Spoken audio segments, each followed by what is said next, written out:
సాత్మ్యత అనే ఒక పదం ఉంది. అంటే అనుకూలత.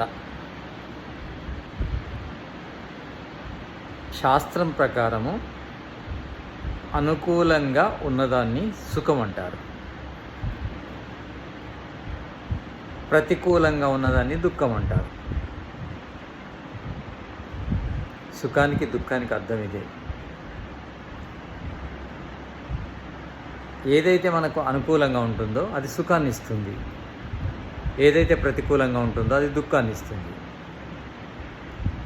అనుకూలత ఉంటే సాత్మ్యత అంటారు. ఆహారమైన, వ్యవహారమైన, పరిసరాలైన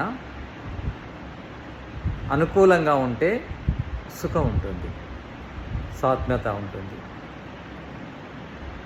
చూసే